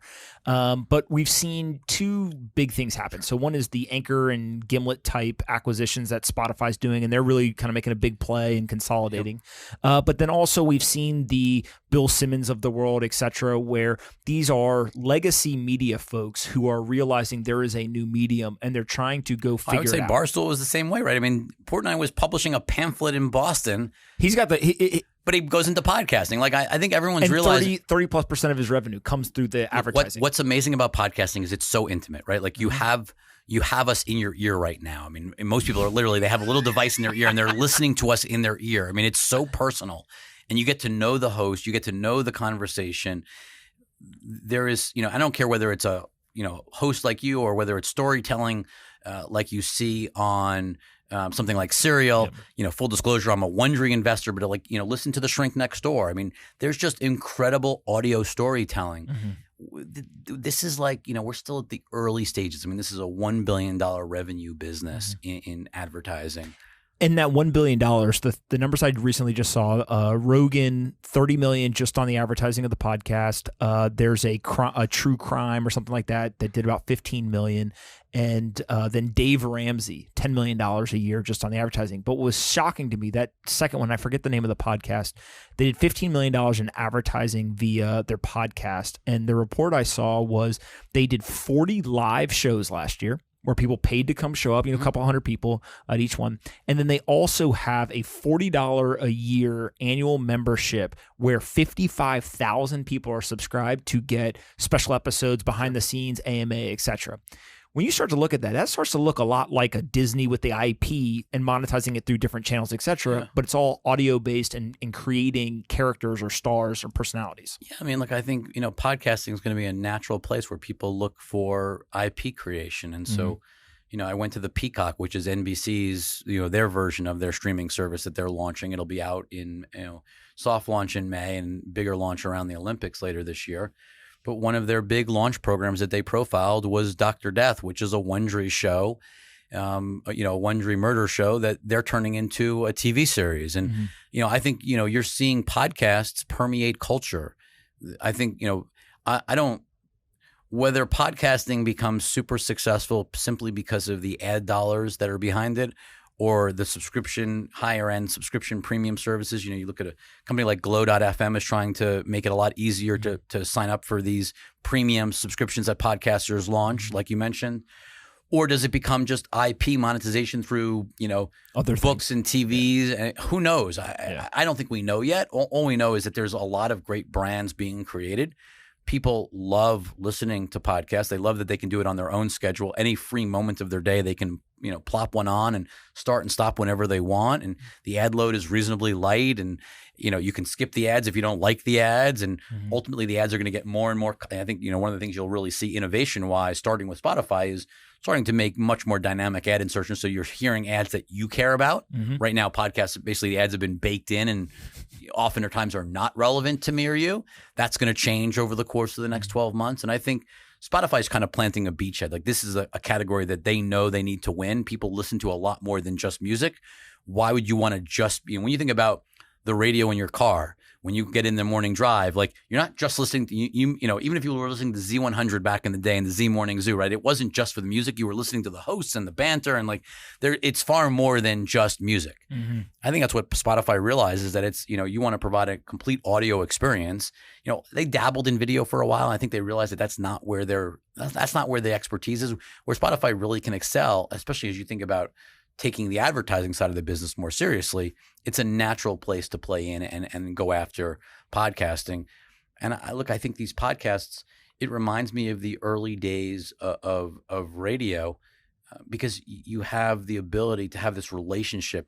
It's funny how we're talking about Barstool as we started this off. When you think about podcasting, it's that relationship with the host. Think about Howard. When I think of Howard Stern, I think of Snapple. To this day, I just think of Snapple. I don't know if you do, but I always think of Snapple. It's Joe Rogan and Cash App. Yep. Sure. And so brands become so attached to these hosts, and it's such a personal relationship, and they have such kind of passionate audiences, just like Portnoy and what he's able to do. I think that's the power of this podcast medium, is that you have this passion. And it's going to get easier and easier. I think it'll get easier and easier to monetize that fandom over time, in terms of the ad experience, where you'll be able to save the ad or learn more about it just using your voice. All of that's going to get solved over the next several years. It'll take time.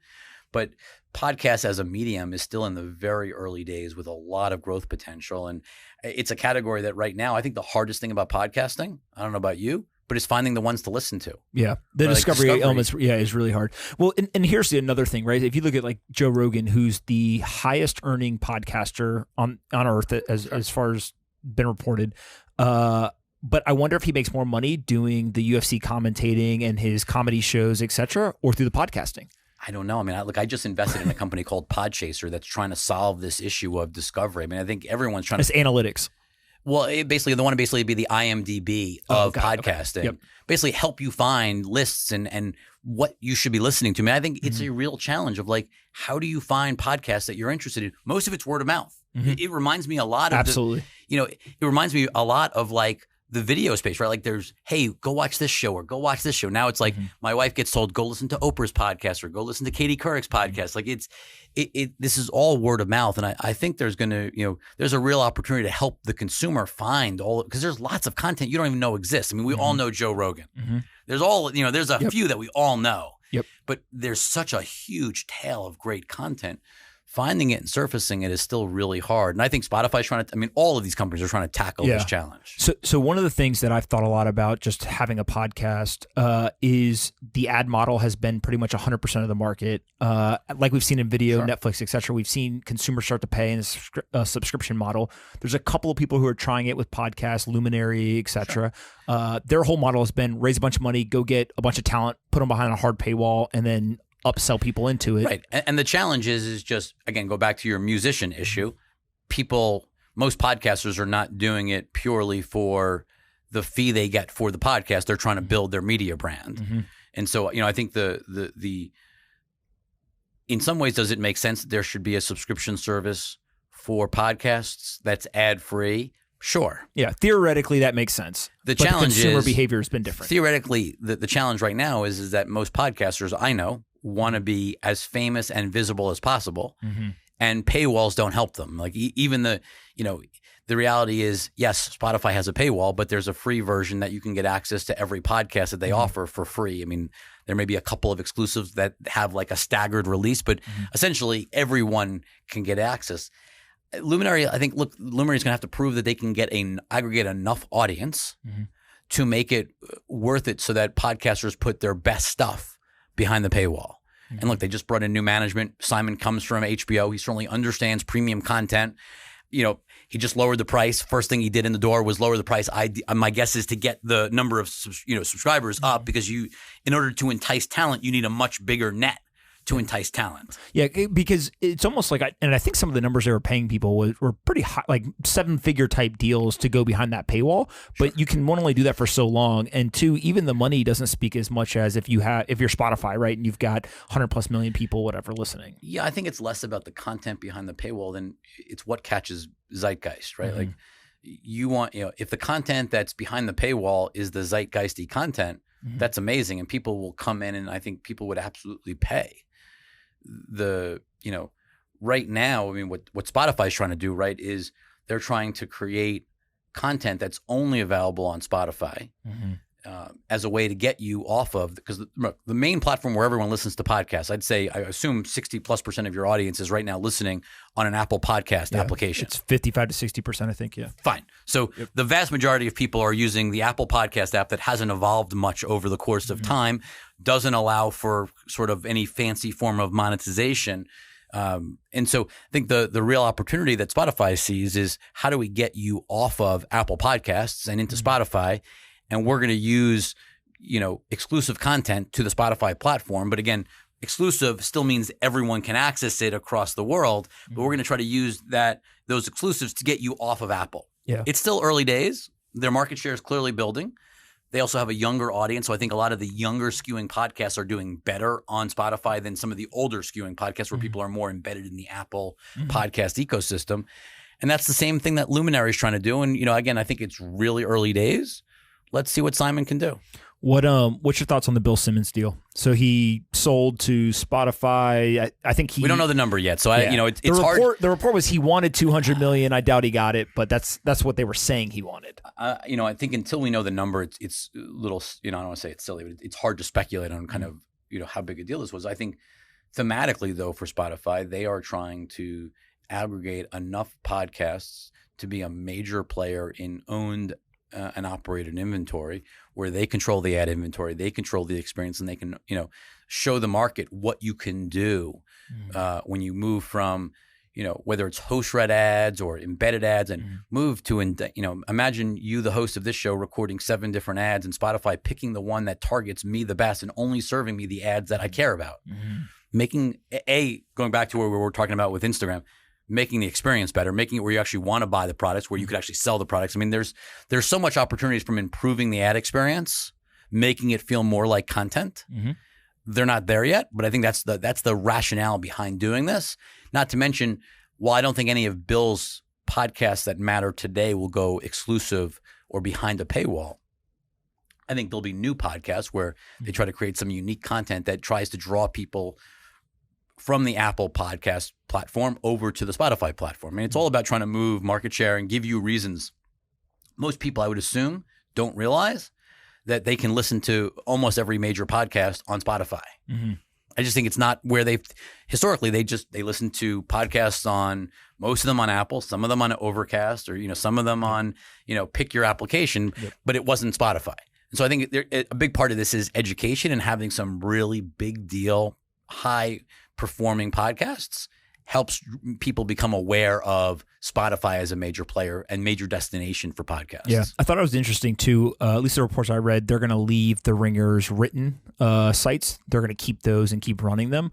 I'm assuming that has nothing to signal for Spotify's kind of grander ambitions, and they'll just let the Ringer team do it. But it was still interesting that they're not going to shut it down. Look, I think you certainly could imagine there being a lot of cross promotion, right? So I mean, there's no reason why on the Ringer website it can't. If you want to listen to a podcast, I assume it'll be a Spotify embed versus I don't even know which player the Ringer uses today, but I would assume it'll be a Spotify player embed, just to hammer home to people that when they go to the Ringer and they're reading an article about whoever, that, they see that the podcast is available on the Spotify platform. So I think, again, just as a barker for helping introduce people to Spotify as a podcast player, I think it makes sense. Again, I don't know the cost of running the non-podcast part of the business, but I assume those are not very expensive, operations relative to, the scale of Spotify. I want to talk about 3 social content platforms: Sure. Twitter, TikTok, and Quibi. Let's start in reverse order. Quibi. Well, Quibi I wouldn't really put as social yet. I mean, there will be a social layer to it. I mean, to me, so Quibi sort of fits in the middle of the video subscription platforms that we talked about before, a little bit of the advertising component that we talked about before, and this reality that every single person you and I know is living more and more of their daily waking life on mobile devices. Mm-hmm. And and Quibi's basically going, look, we spend lots of time with gaps, whether it's waiting in the lobby before you came and got me, whether it's waiting for the subway or even on the subway. There's lots of kind of limited moments of time where right now, you can consume content on Snapchat Discover, you can consume content, you can flip through your Instagram feed or your Facebook groups or whatever it may be, chat with someone on iMessage or WhatsApp all over the world. And I think it's just recognizing that we have lots of white spaces in our day. And if we can create some compelling content, just like you watch YouTube, right? I mean, you think about the earliest start of YouTube was very short form. I mean, now you get content that's 20, 30, 40, 50. I mean, and you can get really long content on YouTube, but originally YouTube was really short content. I think it's recognizing that we have lots of these gaps in our day, and would we pay a modest fee that may even be included if you're things like a T-Mobile subscriber? Would you pay a modest fee for really good content on your mobile device? Look, no one's ever tried it. Some people think Jeffrey's crazy. The reality is, I don't think people know what they don't want yet or what they want. I think if the content's really good and the service is really easy to use, I think people will come. We'll see. My whole thing has been, other than Jet.com, I tweeted this the other day, I don't know very many companies that have raised a ton of money pre-launch and been successful.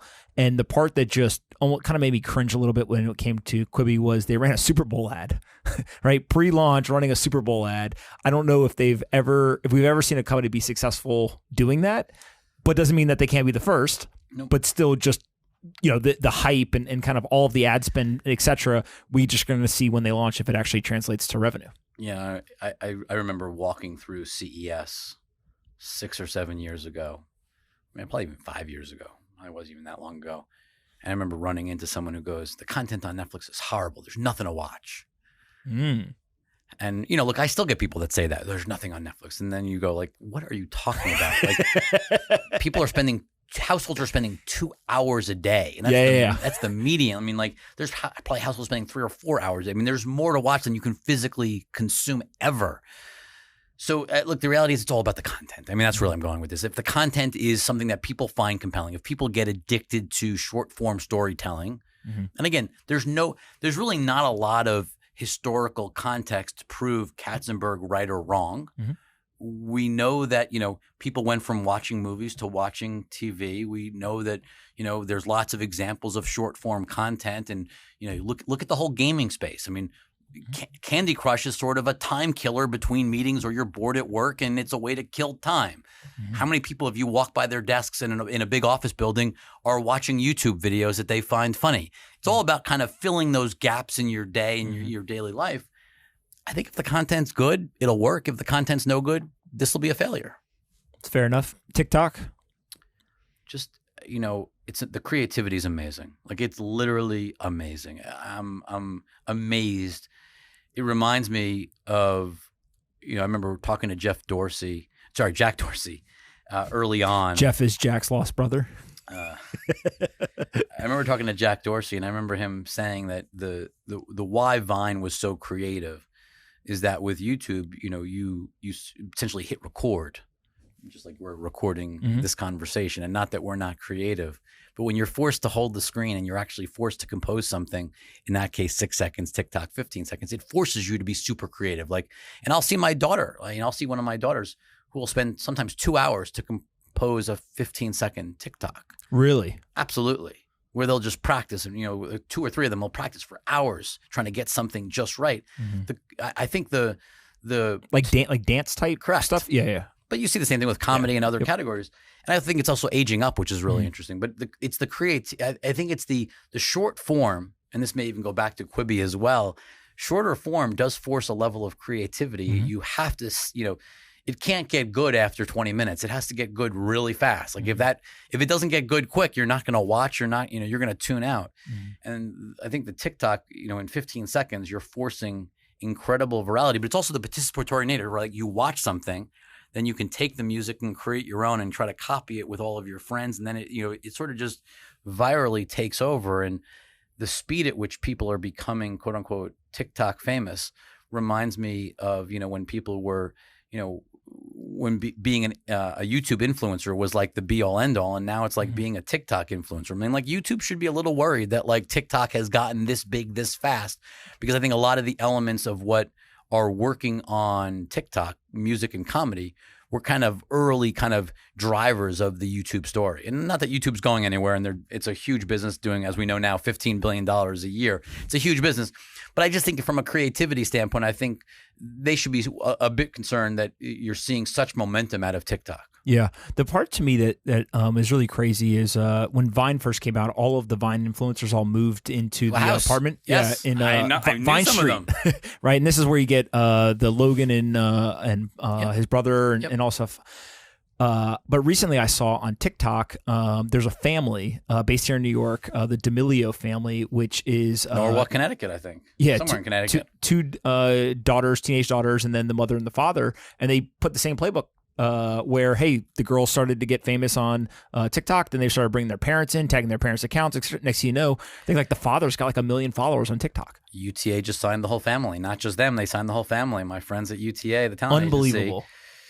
agency. And you look at I'm a big fan of Famous Birthdays, the website, in terms of just what's happening in teen youth culture, and Charlie's number one on the list. Really?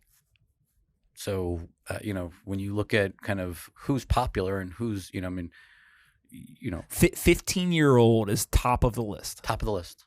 Literally. Wow. Number one. Wow. In a Super Bowl commercial, right? For, in a Super Bowl commercial. What was it? Tostitos Sabra, or something? No, Or Sabra. Yeah. Sabra hummus for OK Boomer. Yep. So look, I think it is an incredibly powerful platform that's, again, very early in its monetization. They're just starting to get really serious about advertising. They just hired, and Blake came over from Facebook to run revenue in the U.S. Vanessa's been building a team who came over from YouTube. I mean, there is, it's really exciting, just as a platform of creativity. And I think that, again, this is just one more thing that takes away time spent from watching linear television. This go back to where we started this whole conversation. It's the war for time, right? War for time and attention. And if you're a brand marketer, you're looking at TikTok and going, you better have a TikTok strategy, right? Like you better be figuring out like how you participate. Like the NFL was early. I mean, the NFL got pretty early into TikTok, realizing we need to be there. So started the season, they launched on TikTok, and they've been pushing content all throughout the season, building up their brand presence. And you're seeing more and more. The Washington Post was even earlier. I mean, you're seeing publishers realize they have to be there. And I think that, same thing with advertisers, where eyeballs go, brands follow. Yeah. What about Twitter? We all spend way too much time on Twitter talking about time and attention. And they've actually done pretty well, still growing, et cetera. But there's faster plenty than they've ever grown, actually. Yeah. And I think it's largely due to product changes, right? I mean, I think the product side of Twitter has just gotten way better. I mean, you go back 4 years ago and it was reverse chronological, right? Like reverse chronological in 180 character or 140 characters. Yeah. But I mean, like if you weren't actually watching the site at that moment in time, you missed the tweet and you never saw it. Mm-hmm. Now the tweets that I should see, if I open up my Twitter account right now, it's showing me things I should see. Mm-hmm. And the next level of this is, it's sort of silly that you should have to know Rich Greenfield to care and follow media investing, which is what you have to do. Like you'd have to find Rich Lightshed right now and follow me to get my tweets. Mm-hmm. As we, Twitter really breaks into 2020, the big initiative is topics. Mm-hmm. And so you should be able to follow, media investing. I don't think that topic exists yet, but conceptually, more and more topics. Like you can follow Fortnite, you can follow, certain, pardon my take is now a topic you can follow. And so it doesn't have to be a tweet from that account. It can be, I follow the New York Giants topic. And so now I see tweets, not just from the New York Giants accounts, but from, beat writers and even interesting people who are writing something that goes viral about the New York Giants. I'm now seeing in my feed. And so in many ways, Twitter was sort of an awkward, right? Like it was an interest-based network that forced you to follow people. Mm-hmm. And the hard part was finding them. Discovery. No different than our podcast discussion, right? In terms of how difficult discovery was, the biggest, figuring out who to follow. was one of the biggest challenges Twitter had. When you signed on, you're like, oh my God, what do I do? Like, what do I follow? Do I choose this? And how do I decide? And if you didn't follow the right people, you actually had a bad experience and you were less likely to come back every day. The easier they make the easier they make it be to find the content you care most about, and they can populate your feed successfully. I don't care whether we're talking Spotify and making sure that you see the music you should see, all of that. The more, same thing with Netflix, right? Like tailoring the experience so that you have a good experience is ultimately what causes you to come back time and time again and creates that addictive behavior. And I think that's what, in many ways, what Twitter has been successful. A lot of investment in machine learning and AI, obviously shifting away from reverse chronology. I mean, if you look at what was the demarcation line, and it's funny because Facebook was the first, right? I mean, Facebook coming from Facebook, it was like a no-brainer for them to do, right? At Twitter to go to the ranked feed. But Instagram, when you first started using, remember the uproar? Remember what happened with Instagram when they shifted away from Twitter was the same thing. There's always the user backlash, and then they realize, oh wait, this might be better. 140 to 280 characters, same thing. Right. And actually, most people don't even use the 280. Yep. Most people are not tweeting 280 characters, but it does create sometimes much better content having that flexibility. Absolutely. So like I think, the key takeaway from that whole theme or thread, right, is letting machine learning and AI take over is what creates trusting the computers to give you the right answer or the right content is what becomes critical. And that's what Twitter has done a much better job. And I think it's why people are enjoying the experience. And that's why it's sort of amazing that, Twitter, which was growing in the low single digits just a few years ago, when Jack kind of came back into the company, they just grew 21% in terms of, daily active users. So, I mean, actually daily active users on the platform up over 20%, sort of an incredible story. Absolutely. One of the last things I want to talk about. So Jack has made a very big stand on no political advertising on the platform.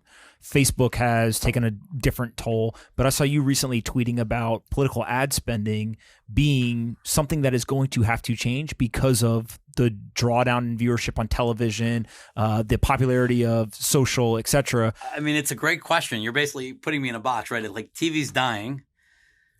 Where does that ad spend go? What happens? Well, the good news is, so Facebook will still take it. Well, let me let you out of the box in the sense of,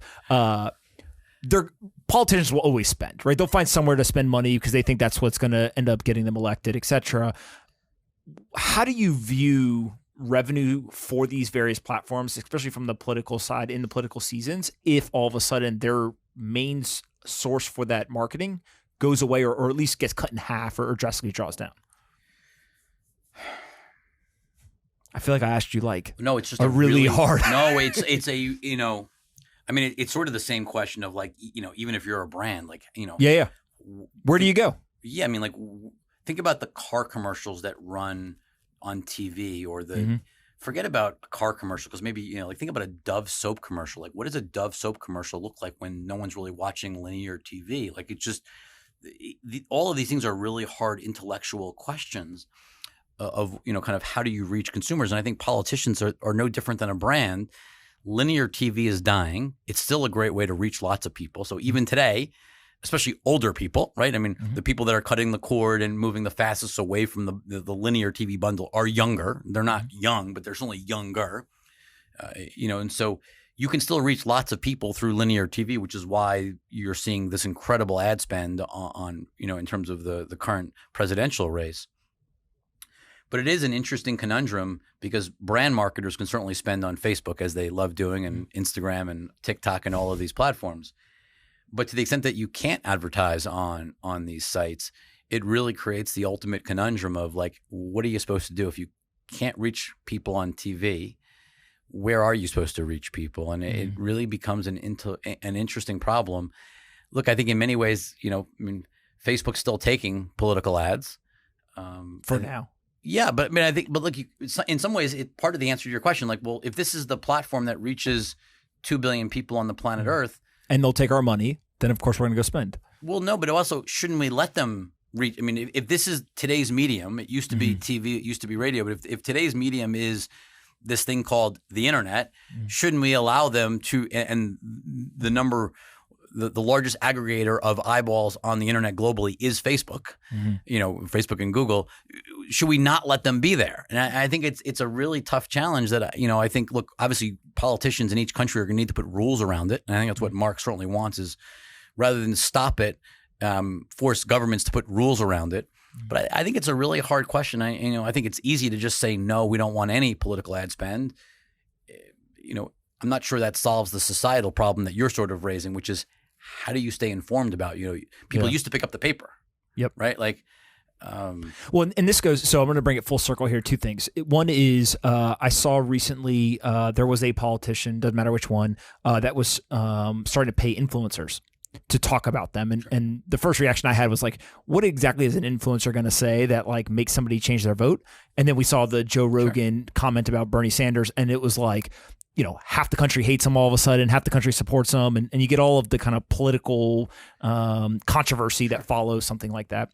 But if you kind of take that even a step further, if media starts going behind paywalls, right? So take the New York Times, et cetera. I saw a study that showed kind of the left-leaning language has exploded with the New York Times once they went behind the paywall. And a lot of it is just unconsciously you begin to write for the subscriber, right? And you change the way that you present information because they can leave easily, right? And it's almost, you create these echo chambers to some degree, which ends up being bad for society because the business models are forcing that? Or is that something where it theoretically, the fear mongers, talk about it, but actually that's in reality not what ends up happening? I've never done the analysis to actually know whether of course you could quantifiably actually prove what you just said. Yep. It may or may not be true, and I'm not going to debate the point.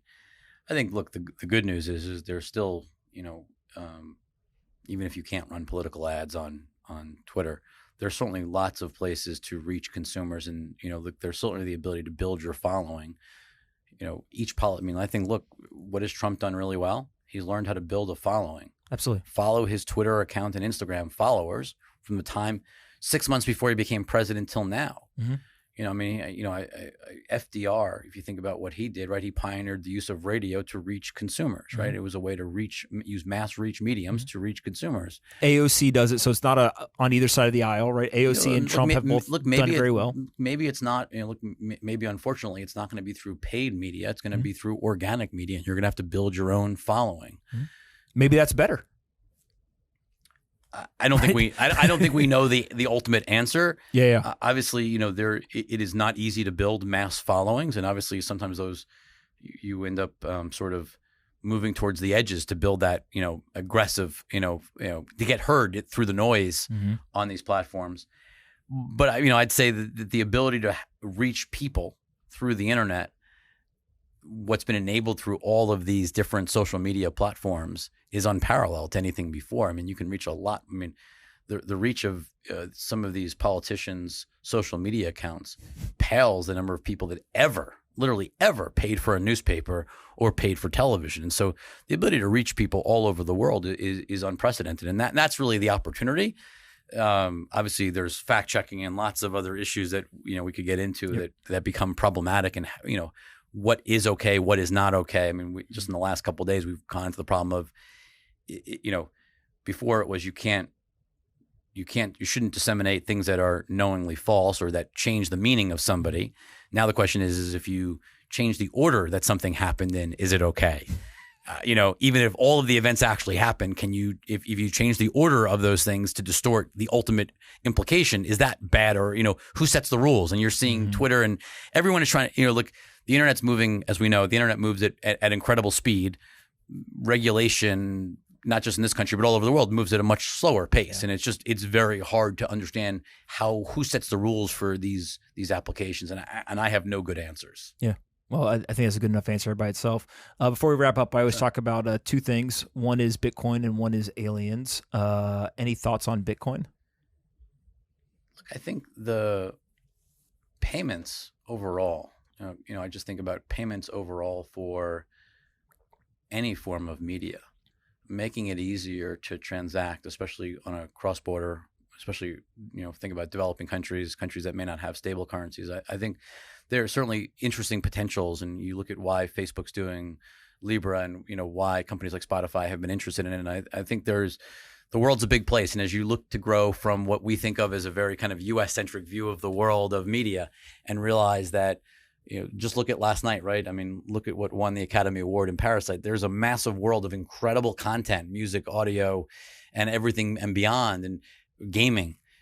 The ability to shift to some form of universal currency is really interesting across all of these forms of media. And I don't think, I think we're still a ways away from this being common, and but it's, it has the potential to solve, real challenges. If I think about, even the early days of Netflix, one of their greatest challenges when they expanded outside the U.S., they went, their first market they went to was Latin America, South America. And, dealing with credit cards and payment processors and all of that was really complicated and challenging. And, I think, again, in the ultimate success story of crypto in general, hopefully you solve a lot of those issues. And I'm definitely not the expert, but I'm certainly thinking about it from that lens of how do you solve real world business problems to make it easier for the world's population to transact. Yeah. That's one of the most rational answers from somebody who's not in the crypto world I've heard. So that was good. And then Aliens. I mean, look, I love the movie Aliens. Sigourney Weaver was on stage at the Oscars, and I absolutely love the movie Aliens. Will I comment on the presence of aliens? I have no idea, but I really hope there's life outside of our solar system. Why do you hope that there's life out? I just think it's hard to believe that we're the only ones in the entire solar system that, have evolved into, humans. But, I think that's fair. I end each one letting you ask me one question. What do you got for me? It's been fun. What's your favorite? What are you watching right now? What am I watching? So I don't watch anything religiously. What's the last series you binged?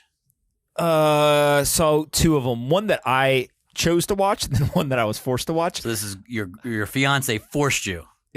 Cheer. She was obsessed. She forced you. Yep. Right. So here's the point. Everyone is watching Cheer. Everyone listening to this podcast knows somebody, if they're not. And it speaks to this whole thing when people say there's nothing to watch on Netflix or nobody's watching the content. Bullshit. Complete bullshit. Exactly. Yeah. Exactly. And here's what's crazy. If she was here, here's what she would tell you. Yeah. When she first started watching, I was like, I don't want to watch this. This is stupid. I'm like playing on my phone, all this kind of stuff. By the end, I'm like, yo, Ladarius, stop screwing around. Right? So you get sucked in. And then what is the only show that I watch that you wanted to watch? Just religiously every season. What is it? Axe Capital. Billions. Showtime. Yeah. So and you want to know how I watch it? I do.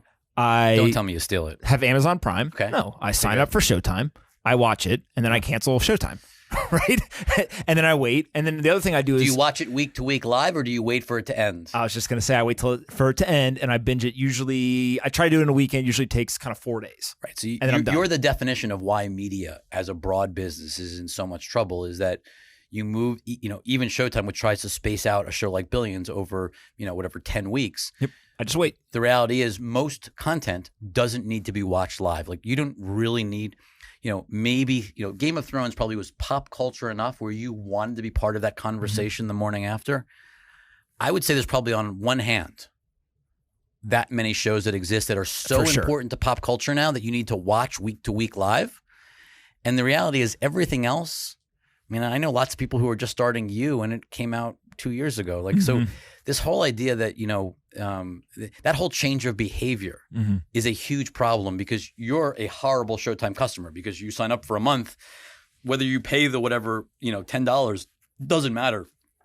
There used to be you being a full year subscriber. Oh, yeah. They make more money off of me than HBO and all the other subscriptions because I don't subscribe to any of those. But they definitely... But relative to what they are used to in a subscriber, you're a bad customer. Absolutely. In there, and a problem that the only way to solve it is to add a lot more content and diversify. And that's why HBO is going from HBO to HBO Max, because they need a lot more content to prevent you from doing that. The other thing, too, that I don't know enough about how TV series used to get produced, but like something like Friends or whatever, to me it seems like it was much more persistent, like every single week, week in, week out. And there were seasons, but seasons were 22 episodes because they had to get you from September through May. Yeah. Right? They had to get you there.